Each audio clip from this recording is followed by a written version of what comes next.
Bonjour à tous. Donc on va parler PHP 7, on va parler Symfony, on va illustrer ça avec Blackfire. Rapidement, donc aujourd'hui, merci la FUB d'abord. Merci à vous de venir ici et de soutenir aussi les actions de la FUB. N'hésitez pas à cotiser, je pense que voilà, ça mange pas de pain et puis c'est comme ça que l'association fonctionne.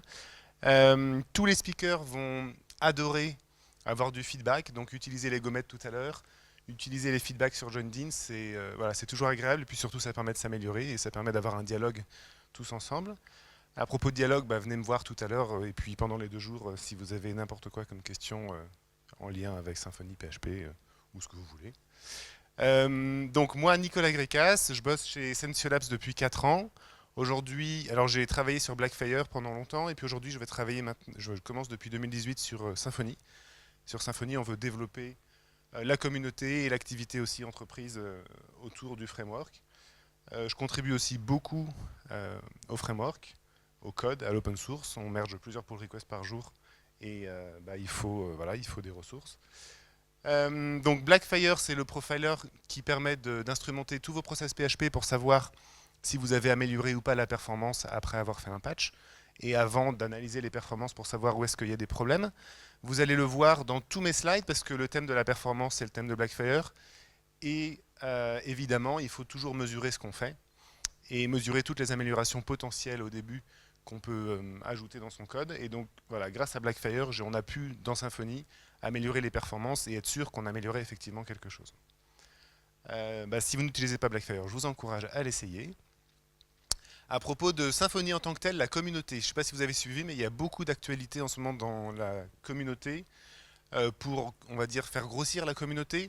Donc ça passe par des questions d'inclusivité, diversité, et puis aussi par aller voir les gens qui font du Symfony ailleurs qu'à Paris, ailleurs qu'en France, ailleurs qu'en Europe.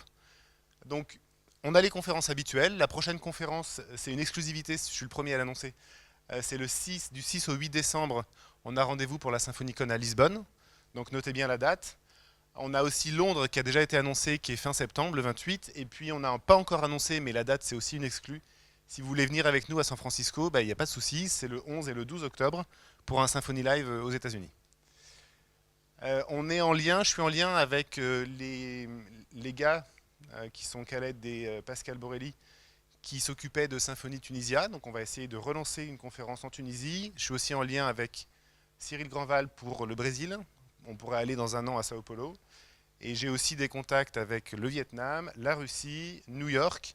Et on aimerait bien faire une conf online aussi pour que les gens qui ne peuvent pas se déplacer sur ces lieux-là puissent quand même rencontrer les conférenciers et puis écouter, se former à Symfony. Voilà, donc tout ça c'est animé par vous. Hein. Si ça vous intéresse, venez. Et ça sera super pour travailler sur les sujets Symfony. Alors, c'est parti. Donc, on va commencer. Vous allez voir, la conf est assez basique, mais c'est compliqué d'en déduire toutes les conséquences et toutes les conséquences des petites choses qui construisent PHP et PHP 7 en particulier. Alors un rappel de base, quelques rappels. Donc on a un moteur PHP qui est là depuis 95, donc ça fait longtemps. PHP c'est une vieille technologie à l'échelle du web en particulier.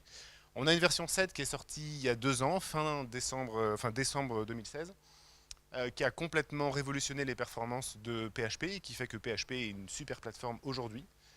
Euh, En termes techniques, c'est 870 000 lignes de code écrit en C en majorité, et le leadership est distribué. Ce que je veux dire par là, c'est qu'il n'y a pas un gars qui est responsable, ni une entreprise qui est responsable de PHP. Si vous êtes sur la liste de diffusion PHP Internals, vous verrez que oui, il y a des leaders technologiques au sens des gars qui savent vraiment faire du C très très bien et beaucoup mieux que n'importe qui pour réussir à écrire un moteur comme celui de PHP, mais le leadership passe par des RFC, il y a beaucoup de discussions, donc on peut imaginer qu'il y a beaucoup de temps passé à discuter, que les choses peuvent évoluer lentement, mais en réalité, elles avancent en profondeur, et donc lentement parce que les discussions ont besoin d'arriver à leur terme. Voilà, je pense que c'est une force de PHP en réalité, d'avancer à son rythme, indépendamment de toute contrainte d'entreprise, et des grands groupes en particulier. Symfony, la même chose, donc Symfony, ça existe depuis 2011. La V4, qui est le sujet d'aujourd'hui, on l'a réalisé fin 2017, donc en décembre dernier. Ça nécessite PHP 7.1 en version minimale. Donc PHP 7.1, c'est la version que tout le monde aujourd'hui utilise, j'espère. En tout cas, c'est une version qui est assez facile d'accès, puisqu'il y a même la 7.2 qui est disponible dans le dernier Ubuntu LTS. Et les stats montrent qu'il y a une adoption très rapide. Symfony, c'est 98 paquets indépendants. Donc Symfony, c'est pas un framework, c'est d'abord 98 paquets indépendants. Et si vous voulez n'en prendre qu'un seul parmi ceux-là, il n'y a pas de souci, vous n'en prenez qu'un seul et on peut faire une conférence, et on le fait régulièrement, que sur un seul de ces 98 paquets. En tant que tel, chacun répond à une problématique particulière. On a dépassé le milliard 5 de téléchargements, toutes versions et tout paquet confondu. Donc ça en fait, je crois, un des projets, ou voire le projet le plus téléchargé dans l'univers PHP, tel que mesuré par Packagist en tout cas. Voilà. Aujourd'hui, on va parler technique. Je vais essayer de m'intéresser à comment fonctionne le moteur PHP 7 et donc comment est-ce que ce code écrit en C se comporte en fonction du script qu'on lui donne à exécuter. J'ai deux sources d'inspiration. Il y en a une, la première, c'est le blog de Julien. Julien qui est là debout, c'est le photographe qui est dans le coin. Donc je travaille avec Julien sur Blackfire. Et j'ai passé beaucoup de temps à discuter avec Julien, à le challenger, à lui poser des questions en disant mais si j'écris mon script de cette façon-là, est-ce que ça sera plus performant que de cette autre façon?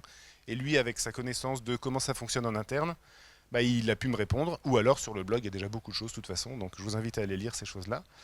Il y a Nikik aussi. Nikik, c'est un des gars qui contribue au très haut niveau, enfin qui contribue beaucoup à PHP, aux trucs qui sont compliqués dans PHP.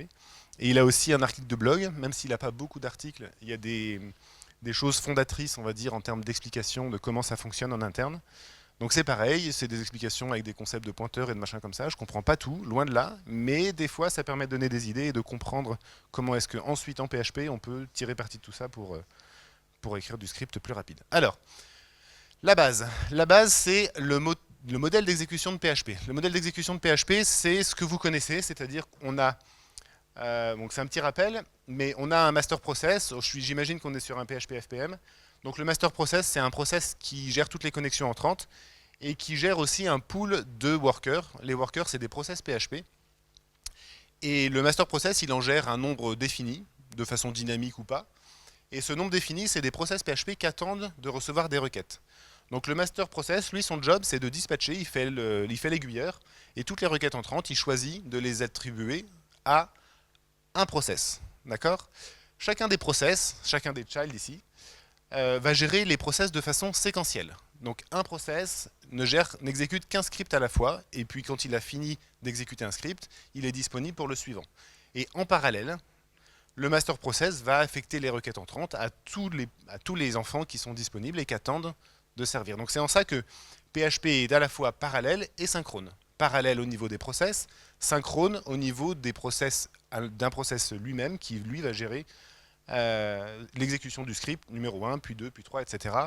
Chaque enfant va gérer un nombre maximal d'exécutions consécutives, et puis il va mourir, ou plutôt il va être tué par le master, et puis il y en a un nouveau qui va prendre le relais, etc. etc. Ce que ça veut dire, c'est que techniquement, il y a une nécessité dans PHP, c'est le memory manager. C'est-à-dire que PHP, au sein d'un process, est capable de faire un reset de l'état de la mémoire après chaque exécution de script. D'accord? Donc ça, voilà, le schéma, c'est global. Techniquement, ça a cette conséquence-là. Il y a un memory manager dans PHP et on va pouvoir en tirer parti, et ça a des conséquences fortes. C'est que, par exemple, un process PHP perd la mémoire. À chaque requête, il perd la mémoire, il n'y a aucun état possible, transfert d'état possible entre la première exécution et la seconde exécution, etc., etc. Donc si vous voulez faire des trucs comme des WebSockets, c'est pas le bon design. Il y a plein d'autres choses que les WebSockets, vous le savez très bien. Alors, comment est-ce qu'on tire parti? Quelles sont les grandes caractéristiques de performance de ce genre d'architecture? Pour moi, il y en a deux. La première, c'est la laziness. Comme on part avec la mémoire vide à chaque fois, bah, moins on en fait, mieux on se porte. Donc moins on charge de code qui ne sera pas exécuté, moins on fait de choses, ouvrir une connexion base de données, etc., qu'on n'utilise pas, mieux on se porte et plus la performance sera grande. Le mécanisme de base, bas niveau, qui existe et qui utilise ce concept de laziness, c'est l'autoloader. L'autoloader, on en a besoin en PHP parce que on commence avec rien, aucune classe de charger, et grâce à l'autoloader, on est capable de ne charger que les quelques classes qu'on va utiliser pour une requête donnée.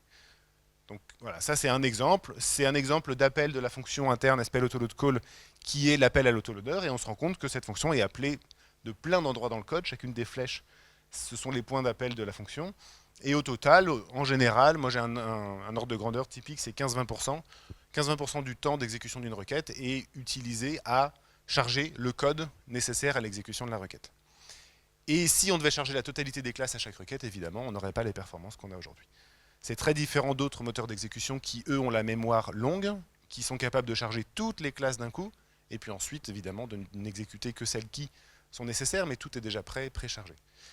Ça veut dire qu'il y a une petite compétition en termes de performance entre le mécanisme d'autoload, qui lui-même est un mécanisme qui a besoin de ressources, et les autres process, on va dire Java et ce genre de modèles d'exécution, qui eux n'ont pas de mécanisme d'autoload, donc n'ont aucun overhead lié au mécanisme d'autoload en tant que tel. En userland, il y a beaucoup de choses à faire du point de vue de la laziness, mais comme mon talk, c'est pas forcément sur ce qu'on fait en userland, c'est-à-dire ce qu'on fait en PHP, je ne vais pas m'attarder beaucoup sur cette thématique-là, parce que dans le moteur bas niveau, il n'y a pas grand-chose d'autre qui est lazy. La grande deuxième stratégie, c'est de mettre en cache des choses. Il y a des choses dont vous aurez besoin et qui seront identiques d'une requête à une autre. Et on va voir, je vais avoir quelques exemples. Donc PHP, alors nous on le fait évidemment dans nos applications, vous le savez, jusqu'à la couche applicative HTTP, mais aussi de façon bas niveau, PHP, lui, l'engine, il va gérer des caches pour nous, pour être plus rapide. Alors, qu'est-ce qu'il va pouvoir gérer comme cache? Si on zoome à l'intérieur d'un process, on a un process. Donc un process, ça a sa mémoire dédiée. Chaque process Linux, chaque process OS, c'est de la mémoire d'abord, qui permet de gérer l'état du process. Donc, c'est la partie basse, le carré jaune en bas, process memory. On a un espace là-dedans qui est persistant et qui permet éventuellement de stocker de l'information qui pourrait être réutilisée d'un script à un autre. On a un autre truc qui est géré par l'OS, qui est la mémoire partagée. La mémoire partagée, c'est une mémoire accessible par plusieurs process différents. Donc éventuellement, par tous les enfants gérés par le master process, on peut imaginer ça comme un tableau blanc fourni par l'OS en disant voilà, PHP master, tous les process, vous avez ce tableau blanc qui est ici, chacun a le droit d'écrire dessus et d'aller lire ce qu'il y a dedans. Et donc PHP va utiliser ces deux zones mémoire pour, en fonction des cas, optimiser soit un process, ça va être le process memory, ou tous les process en chargeant en mémoire cache la mémoire partagée. Qu'est-ce qu'on va mettre là-dedans? Qu'est-ce que PHP met là-dedans? PHP met des informations sur le file system, donc tout ce qui est l'appel à real pass, qui est une fonction coûteuse qui est beaucoup utilisée dans PHP, tout ce qui sont les appels stats, donc les accès, dates de modification existantes des fichiers, droits, etc. Donc ça, c'est le real pass cache que vous pouvez régler dans le PHP ini. Les expressions régulières. Il faut savoir que les expressions régulières que vous écrivez sous forme de chaîne de caractères, lisibles par des humains, même si, voilà, il y a une version compilée des expressions régulières qui est juste pas lisible par nous. Et le fait de parser une expression régulière pour la transformer en opcode, en fait, en opcode d'expression régulière, c'est quelque chose qui prend du temps. Et PHP, il entretient une table de correspondance en mémoire partagée avec la string en clé et la version compilée de la regex en interne. C'est un truc sur lequel on n'a pas la main. Il faut savoir que ça existe et que PHP optimise pour nous les expressions régulières, c'est pour ça qu'il est rapide. Et le dernier truc, c'est OPCache, et je vais revenir dessus en détail parce que c'est un élément fondamental de la performance de PHP 7. Avec Blackfire, vous avez accès au taux de remplissage, on va dire, et à la configuration de vos caches qui vous permet de suivre l'état de la consommation sur vos serveurs, en prod en particulier, savoir si vous avez bien réglé la mémoire OPCache ou le real pass cache, parce que si ça c'est saturé, vous avez de la performance qui part pour rien. Donc c'est un des premiers trucs à regarder si vous parlez de performance. Alors, OPCache. Qui sait ce que c'est OPCache? Ok. OPCache, c'est donc le système en interne qui va mettre en cache toutes les étapes d'exécution, de compilation plutôt, d'un script PHP. Qu'est-ce que ça veut dire? Un script PHP, vous avez ce index.php, le point d'entrée, ou n'importe quel autre script PHP. Et celui-ci, c'est du code source. Donc du code source, vous pouvez le lire, vous pouvez l'écrire, vous pouvez le commenter, l'indenter. Vous pouvez faire beaucoup de choses avec qui n'ont pas d'intérêt pour l'engine, mais qui auront surtout besoin d'être parsés, analysés par le moteur. Donc, quand vous dites à PHP d'exécuter ce index.php, qu'est-ce qu'il fait? Il commence par une première étape de lexing et de parsing, qui est une étape où il va découper tout ça en plein de petits bouts qui seront des tokens, et les tokens vont former un arbre avec les if et tous les blocs qui seront des branches dans l'arbre, des branches et des feuilles à la fin. Donc euh, ouais, tous les if, tous les blocs, toutes les expressions. Ça construit un objet en mémoire qui s'appelle l'AST, Abstract Syntax Tree. Et cet AST représente l'information utile d'un point de vue technique qui est présente dans le code source. L'AST, pour l'instant, il n'est pas exécutable, mais on peut le compiler. Et c'est ce que fait, dans un second temps, PHP 7, c'est qu'il va prendre cet AST et le transformer en opcode. L'opcode, vous pouvez imaginer ça comme des instructions processeurs pour une machine virtuelle, pour un CPU virtuel. Donc PHP, il y a cette machine virtuelle qui sait exécuter des opcodes, donc des instructions en disant jump, en disant appelle une fonction, en disant donne-moi, charge-moi la valeur de telle constante, accède-moi à telle clé de tableau. Voilà, il y a toute une liste d'opcodes qui permettent de faire des opérations bas niveau. Et ça, c'est la conséquence directe du code source et c'est l'expression technique du code source. La nouveauté en PHP 7, c'est donc l'AST. L'AST n'existait pas en PHP 5. En PHP 5, on passe directement du source aux opcodes. En PHP 7, il y a une étape intermédiaire qui a été rajoutée, qui est l'AST, qui permet d'avoir cette représentation abstraite du code, qui permet de faire des opérations plus haut niveau et de transformer le code avant de le transformer en opcode, cette chose technique. Et une fois qu'on a les opcodes, bah là, on le donne à manger à la machine virtuelle, donc à PHP l'engine, PHP le cœur, qui va produire le résultat en exécutant le script. Alors, si maintenant on raisonne cache, OP cache, toutes les premières étapes encadrées sont identiques d'un script à un autre. C'est-à-dire que si le script ne change pas index.php en entrée, alors on aura toujours le même résultat et toujours la même liste d'opcodes en sortie.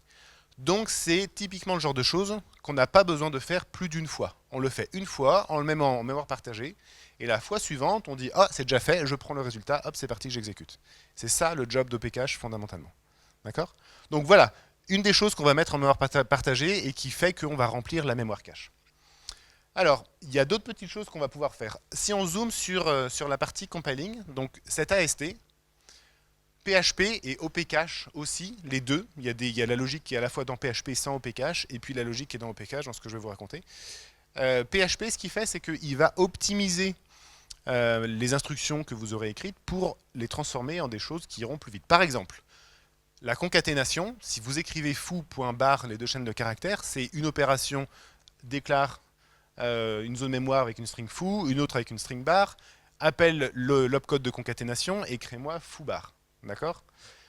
C'est comme ça que ça marche en PHP 5. C'est plus comme ça que ça marche en PHP 7, c'est-à-dire qu'à l'étape de compilation, PHP est capable de faire certaines opérations, celle-ci par exemple, à la compilation. Donc à l'exécution, il n'y aura rien à faire, ça sera déjà fait. D'accord ? L'autre truc intéressant, utile, et je vais revenir dessus parce que c'est tout ce qui est dead code élimination. Donc il est capable d'évaluer des expressions, par exemple ce if false, et s'il y a if false, tout ce qui est entre les accolades ne sert à rien. C'est facile, d'accord? Et la machine sait le faire maintenant. La machine sait dire tout ce qui est entre ces accolades, non seulement je ne vais pas l'exécuter, mais je ne vais même pas le compiler et le passer dans le tableau d'opcode résultant. Donc on va juste faire diminuer la taille du tableau d'opcode résultant, donc avoir une occupation de mémoire qui sera plus faible et un temps d'exécution qui sera aussi amélioré, tout simplement parce que charger du code, même s'il ne sert à rien, ça prend du temps. Donc là, on va s'économiser la partie chargement de ce code dont on sait qu'il ne sera jamais exécuté. Alors vous me dites, et vous vous dites peut-être, et moi je me dis en tout cas quand je vois ça, mais je n'écris jamais du code comme ça. Okay ? Donc on va voir en pratique comment est-ce que, en fait, si, on en écrit. Alors il y a d'autres choses que PHP va faire. C'est que pour les chaînes de caractères, par exemple cette chaîne foobar concaténée, eh ben, il y a des propriétés, il y a deux propriétés essentielles que PHP va pouvoir mettre en cache pour nous et qui vont être associées en métadonnées au string. La première, c'est la longueur d'une chaîne de caractères, 6. C'est-à-dire que pour accéder à la longueur d'une chaîne de caractères en C, vous savez, il faut compter tous les octets jusqu'au caractère nul. Il se trouve que les chaînes de caractères en PHP, c'est des objets un peu plus compliqués, et il y a une case mémoire dans laquelle il y a la taille. Donc la taille est juste marquée là.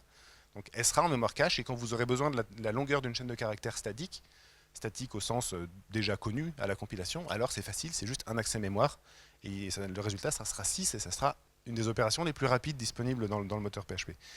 Et l'autre truc, c'est que les chaînes de caractères en PHP, il y en a beaucoup que vous utilisez dans des tableaux ou dans des noms de propriétés.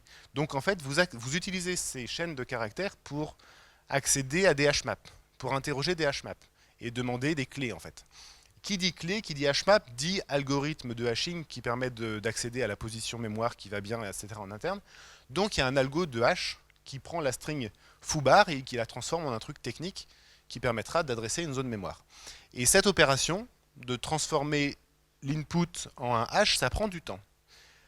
Ce temps, quand on a des chaînes statiques, PHP, il le fait pour nous. À la compilation, il calcule le hash de toutes les chaînes de caractères qu'il peut. Il met tout ça dans cette mémoire partagée qui s'appelle les interned strings. Et de cette façon-là, quand vous aurez besoin d'accéder à une clé dans un tableau pour la clé foobar, il n'y aura pas de hash à faire. Le hash sera déjà en mémoire partagée. Donc ça, c'est encore une amélioration de performance à laquelle on peut penser. Si vous avez des chaînes statiques, ça sera beaucoup plus rapide d'accéder aux valeurs qui seront à ces endroits-là. Et puis, autre chose, ce sont les tableaux immutables. Un tableau immutable, c'est un tableau qui contient que des valeurs statiques. Donc voilà, un tableau de tableaux, chacun des tableaux contenant eux-mêmes que des strings, des int, que des scalaires, quoi, en gros. D'accord ? Ces trucs-là, on peut les mettre en mémoire partagée. Et quand vous aurez besoin d'accéder à ce tableau en lecture seule, PHP, ce qu'il va faire, c'est qu'il va tout simplement vous donner un pointeur. Il va gérer ça comme un grand pour vous, mais il va vous donner un pointeur sur la zone mémoire partagée de ce tableau-là. Et non seulement il va nous donner le pointeur sur la valeur, la data structure, mais il va aussi avoir précalculé la longueur pour nous, donc il n'y aura rien à faire pour avoir accès à la longueur. Si vous pensez à ça, et que maintenant vous pensez par exemple table de traduction, dans Symfony, dans plein de systèmes, si vous voulez faire des traductions, c'est pas compliqué, c'est un tableau clé-valeur, ça peut être très long. D'accord ? Un tableau clé-valeur très long en PHP 5, c'est beaucoup de mémoire occupée, alors que peut-être en réalité, vous n'avez besoin que de 10 clés là-dedans, même si vous avez la totalité de l'application qui est traduite dans ce tableau, parce que c'est comme ça que techniquement ça marche. Il se trouve que si, et ça on va voir comment, que si vous faites attention à bien utiliser des tableaux qui sont complètement statiques, alors ce tableau-là ne vous coûtera strictement rien, puisqu'il sera mis une fois en mémoire partagée, et ensuite tous vos process concurrents ne feront qu'un accès à cette mémoire partagée sans aucune copie mémoire de quoi que ce soit, donc ça ira très très très vite. Et l'occupation mémoire de votre process sera juste pas augmentée en accédant à ce tableau. À condition que vous ne modifiez pas les tableaux, évidemment. Dès que vous faites des ERMerge et des trucs comme ça, c'est terminé.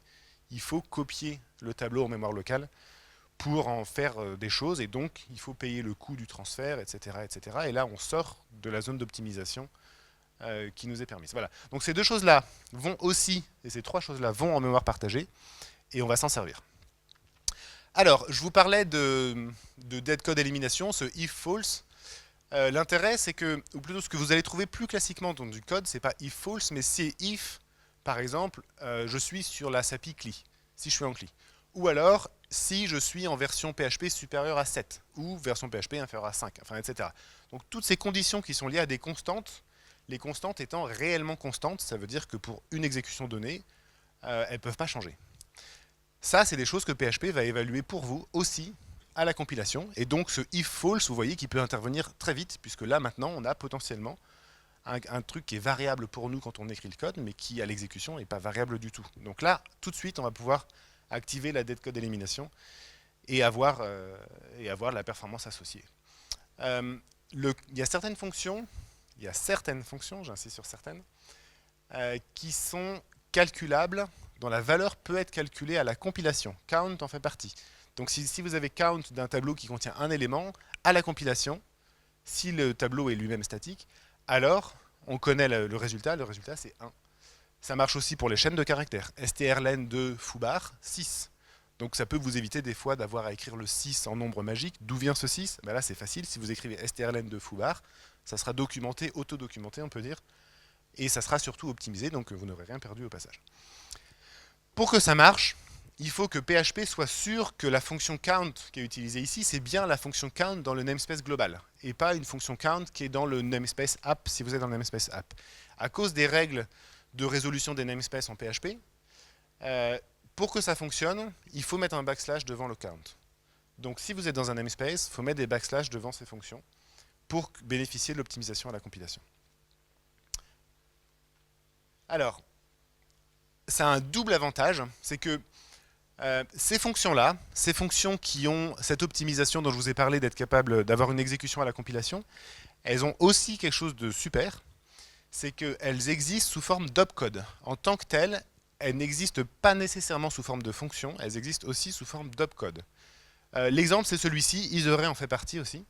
isArray, si vous êtes dans un namespace app et que vous faites isArray, donc là PHP il ne sait pas encore parce qu'il n'y a pas le backslash devant si c'est la vraie fonction isArray ou si c'est la fonction isArray qui est dans le namespace app. Alors, si vous regardez les opcodes générés pour la partie sur la gauche, vous verrez que PHP il génère des opcodes liés à l'appel de fonction. Donc il dit appelle-moi la fonction isArray et puis donne-moi le résultat. Un appel de fonction, c'est coûteux, c'est beaucoup plus coûteux qu'une addition par exemple. C'est une des opérations les plus coûteuses, évidemment, puisque c'est une de celles qui fait le plus de choses. Il faut passer des arguments, il faut gérer donc l'empilement sur la stack, il faut récupérer la valeur de retour, il faut vérifier les arguments, enfin il y a plein de choses à faire. Versus une addition, il n'y a rien à faire. Maintenant, si vous mettez un backslash devant, ce qui va se passer, c'est que PHP, il sait que isArray, c'est une fonction, c'est un truc qui vérifie le type d'une variable, et il y a un opcode qui vérifie le type d'une variable, donc il ne fait pas d'appel de fonction, il appelle juste l'opcode qui dit « fais-moi un type check », terminé. C'est aussi une des opérations les plus rapides disponibles dans l'engine. Donc vous remplacez une des opérations les plus lentes par une des opérations les plus rapides. Ça peut faire des différences très significatives à certains points d'appel. Cette possibilité, le fait d'avoir des opcodes dédiés ne marche que pour certaines fonctions. La liste, elle est là. Je mettrai les slides quelque part. C'est pour les fonctions qui sont liées à des types, qui sont liées à callUserFunc. Donc c'est pour les fonctions qui sont directement liées à la façon dont PHP est exécuté. D'où mon slide tout à l'heure, vous verrez. Mais juste pour vous donner un exemple, ça c'est ce qu'on fait dans Symfony, donc c'est un patch. Il n'y a que ça dans l'APR qu'on a fait à l'époque. Et on a juste rajouté ce petit backslash, et sur un exemple qui était un peu pathétique, mais sur une des fonctions qui est appelée très souvent dans la compilation du conteneur Symfony, on a gagné, alors j'ai pas la valeur relative, mais on a gagné un temps significatif, vous voyez, 783 millisecondes, presque une seconde, sur une exécution de plusieurs dizaines de secondes quand même, mais c'est significatif. On peut avoir des effets très significatifs en faisant ce genre d'optime.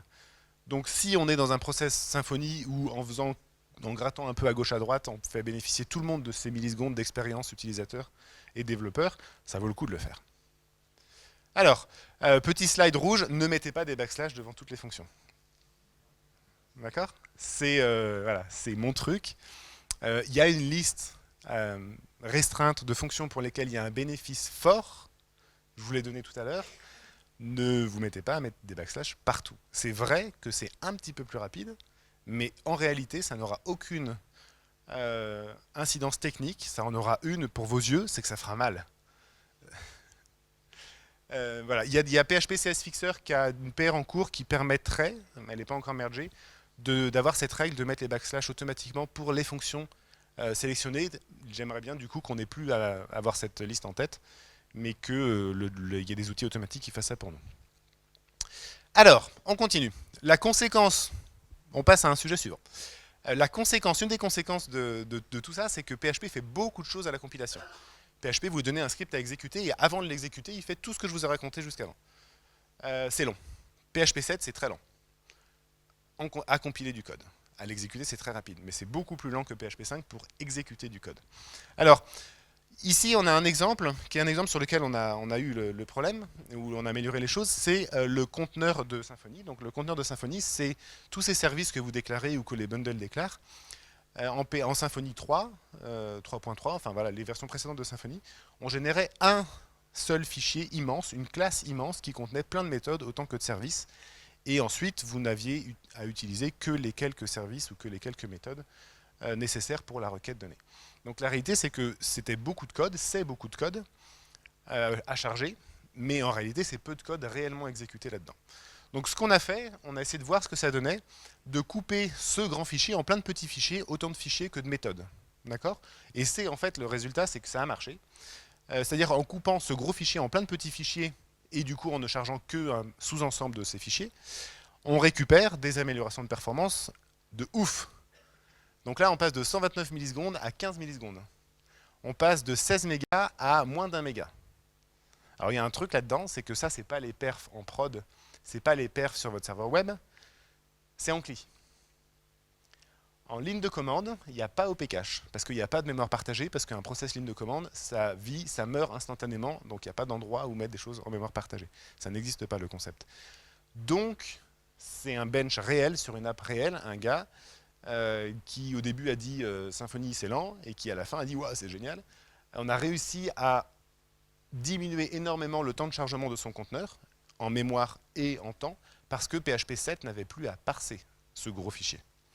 Donc ça c'est cool. Maintenant, si on va voir ce qui se passe sur le mode OP Cache est là, donc le mode PHP FPM, on mesure un petit peu d'amélioration de performance. Le 1%, on est dans la marge d'erreur, même si là, je me suis permis de l'afficher parce que on avait tout le temps ça à peu près. Donc au bout d'un moment, on se dit que bon, c'est peut-être quand même une donnée. Et puis on a aussi, surtout, moins 20% de mémoire. Ça veut dire que charger du code, juste charger du code, ça prend de la mémoire, ce qui n'est pas une surprise. Alors, qu'est-ce qu'on vient d'apprendre? Si on réfléchit à tout ça, on vient d'apprendre que 1% seulement de gagner, alors qu'on a chargé beaucoup moins de code, ça veut dire que charger du code, c'est très très rapide. On a chargé beaucoup de code qui ne sert à rien, et malgré tout, c'est pas plus lent. Ensuite, ça prend quand même un petit peu de temps. On a appris que charger du code et pas l'exécuter, ça prenait quand même un peu de temps. Et ça prend surtout de la mémoire, puisque ce moins 20%, c'est quand même un nombre important. L'autre chose, c'est qu'on a remplacé un require par n require. Et là, un des premiers réflexes, c'était de se dire, mais c'est plus lent parce que require, ça accède au file system. Non, pas du tout. En PHP 7, require, avec OP Cache, ça accède juste à des zones mémoire, et ça va très très très vite. C'est pour ça que n require vont plus vite que juste un gros require d'un gros fichier. Et du coup, en ayant appris ça, on a viré des trucs dans Symfony, qui est le class loader, puisque dans Symfony, il y avait une optimisation historique en PHP 5 qui consistait à générer un gros fichier avec toutes les classes utilisées sur toutes les pages. Et il se trouve que les gars de PHP Internal nous ont challengé sur ce besoin-là, et en faisant des mesures, on s'est rendu compte que ça servait à rien, qu'il valait mieux laisser à OP Cache et aussi à l'autoloader son job habituel d'aller chercher conditionnellement les fichiers, plutôt que d'avoir ce gros fichier d'inliné. Et ça nous a permis de virer du code et donc de simplifier beaucoup de choses. Merci PHP. Voilà, donc le class loader, ça ne sert plus à rien. Alors, les strings, je vous en ai parlé, et les tableaux statiques, ils restent en mémoire partagée. Ça, c'est chouette. Et on va essayer de le faire au maximum. On va essayer d'optimiser cette caractéristique. Comment on fait ça? On fait ça en n'utilisant que des chaînes statiques. Exemple. En haut, on est sur une hashmap, sur un truc qui est dans Composer. Dans Composer, on a besoin de tableaux de correspondance entre un nom de classe et le fichier dans lequel il se trouve. Ce tableau de correspondance, dans une version précédente de Composer, il était généré comme sur le tableau d'en haut, c'est-à-dire qu'il y a une concaténation avec ce truc vendeur-dire qui est une variable. Donc là, à la compilation, on ne peut rien faire. Donc le tableau en tant que tel, on ne peut pas le mettre en mémoire partagée, on est obligé de le construire dynamiquement à chacune des requêtes. En changeant la façon d'écrire et de générer ce tableau-là, partie basse, on se retrouve avec des choses qui sont totalement résolues à la compilation, et donc que PHP peut mettre en mémoire partagée.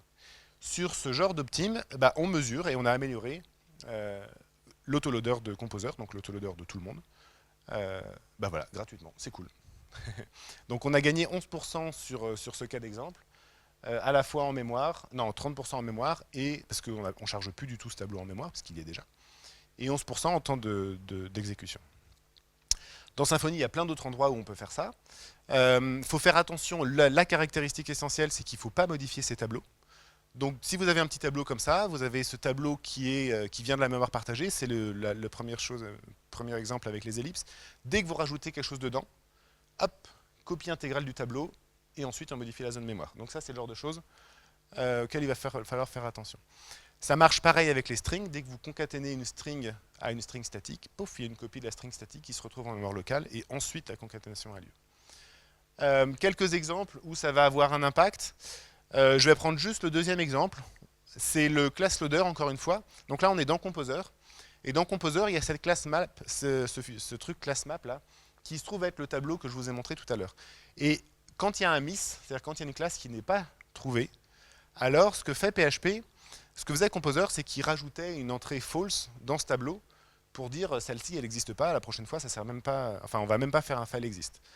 Si vous réfléchissez à tout ce que je vous ai dit avant et à ce que fait cette ligne en rouge, elle impose une copie intégrale de la table mémoire, de la table de correspondance en mémoire locale. Parce qu'on modifie le tableau qui est en mémoire partagée, alors on copie d'abord le tableau en mémoire locale et ensuite on lui rajoute une nouvelle valeur dedans. Donc ce qu'on a fait, c'est que on a créé un tableau à côté, un autre tableau qui part vide, dans lequel on rajoute les classes qui manquent et on le check avant pour vérifier qu'il y a une classe qui manque.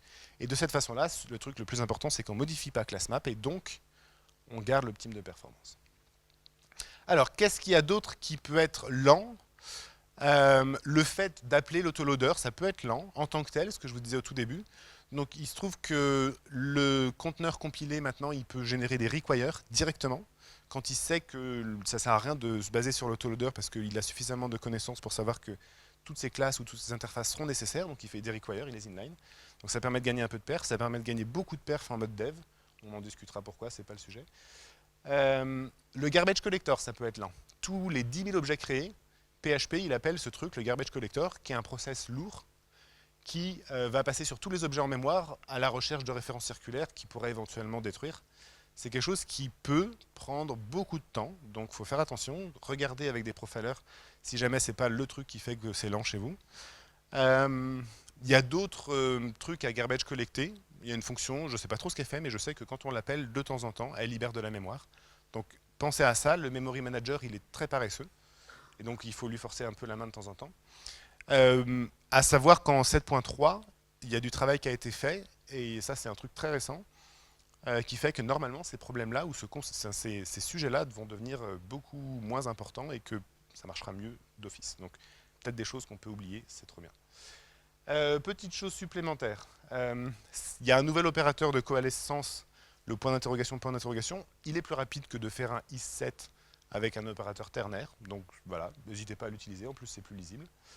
Il paraît que c'est plus rapide de faire de la concaténation avec de l'interpolation de variables que de la concaténation explicite. Donc la partie gauche est plus rapide que la partie de droite. Je ne l'utilise pas, je ne l'ai jamais utilisé en réalité. Voilà, sachez-le. Quand vous avez un tableau dont les clés sont numériques et en ordre croissant, alors PHP utilise une structure de mémoire, une représentation mémoire qui est optimisée, qui fait que ça prend moins de place en mémoire.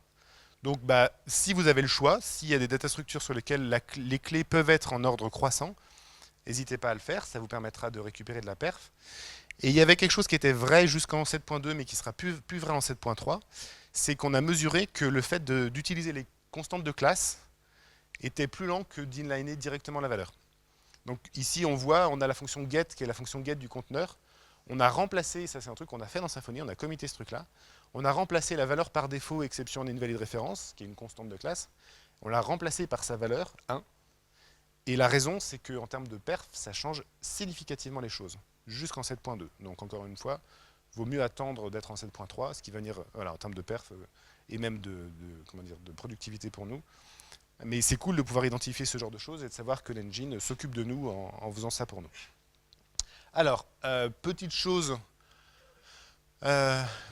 cool, pour compléter le panel des optimes de performance, il y avait un concept qui s'appelait les références mismatch en PHP 5.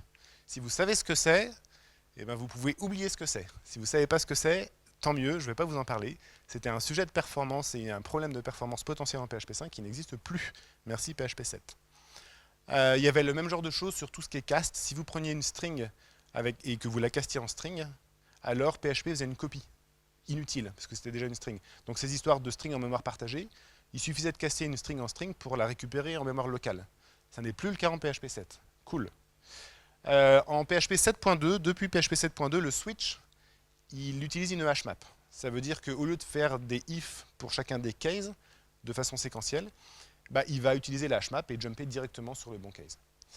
Voilà, je suis au bout presque. On a le just-in-time, la compilation just-in-time qui est une optime de perf, qui est qui est en train d'être implémentée au sein de PHP 8. Et on a un truc qui est le preloading, qui est en cours de discussion, qui permettrait de bootstrapper un script PHP et ensuite de réutiliser ce même script pré-bootstrappé plusieurs fois. Donc typiquement, on boot le conteneur Symfony, on charge plein de classes, et ensuite c'est ce truc-là qu'on fork et qui permet de répondre à chacune des requêtes, donc on économise tout ce temps de chargement. Ça serait génial. Je conclus. La conclusion, c'est que grâce à tout ça, grâce à ce travail acharné, Symfony 4 est la version la plus rapide jamais publiée, tout framework confondu. L'injecteur de dépendance, pareil, on était à la traîne sur des micro-benchmarks, on est en tête des micro-benchmarks pour l'injecteur de dépendance, pour le routeur, pour le framework. Ça se voit aussi sur des des frameworks, enfin des comparaisons qui sont faites de façon indépendante, où là on a Symfony 4 qui est plus rapide que Silex. Ça tombe bien, Silex est mort. Voilà. Conclusion, PHP 7 c'est super. Il y a beaucoup de choses à trouver dans le moteur C, écrit en C, donc ça vaut le coup de discuter avec les corps contributeurs parce qu'il y a des idées à trouver pour nous qui écrivons en PHP. Ne faites ces choses-là que quand c'est nécessaire dans des boucles qui sont des boucles fréquentes, intensives. Et surtout, ne prenez pas ce que je vous ai dit pour argent comptant. Mesurez systématiquement toute amélioration théorique de performance. Sinon, vous êtes quasiment sûr de vous tromper. Et du coup, et voilà, parce que la technique n'est pas du tout ce que vous pensez qu'elle est. Voilà, merci beaucoup.